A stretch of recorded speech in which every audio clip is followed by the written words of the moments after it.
Bonjour et bienvenue sur mon plan maths, l'application qui corrige vos exercices de mathématiques. Exercice numéro 2. Peut-on insérer la lettre dans la boîte sans la plier?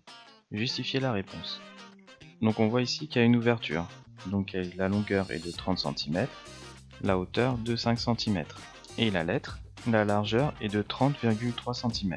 Donc maintenant, si on la met à l'horizontale, la lettre ne pourra pas être insérée dans la boîte aux lettres. Donc l'idée, c'est de mettre la lettre en diagonale, donc à ce niveau-là, afin qu'elle puisse être insérée dans la boîte aux lettres. Maintenant, il va falloir donc calculer cette distance-là. Donc maintenant, je vais faire le dessin. Là, c'est la base de l'encoche. Ici, c'est la hauteur. Le dessin n'est pas aux dimensions. Donc là, ici, on va dire que c'est le point A, le point B, le point C. Ici, ça nous donne un angle droit. Donc AC, la hauteur, c'est 5 cm. Et la base, BC, est égale à 30 cm.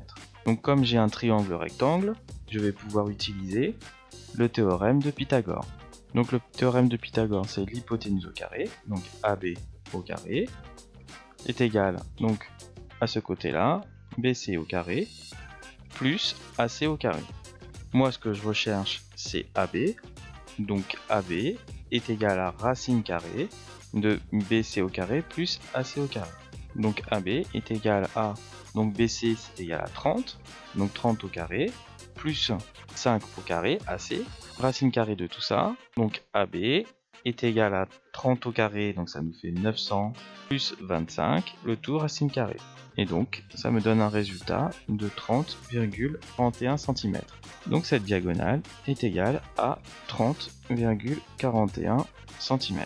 Moi je sais que mon pli, ma lettre, est égal à 30,3. Donc si je mets mon pli, 30,41 est bien supérieur à 30,3, qu'on peut exprimer par 30,30. Donc le pli peut être inséré dans la boîte aux lettres. Toute l'équipe de Mon Plan Maths te remercie d'avoir suivi cet exercice. Surtout n'oublie pas de t'abonner à notre chaîne YouTube afin de recevoir régulièrement tous les nouveaux exercices. A bientôt!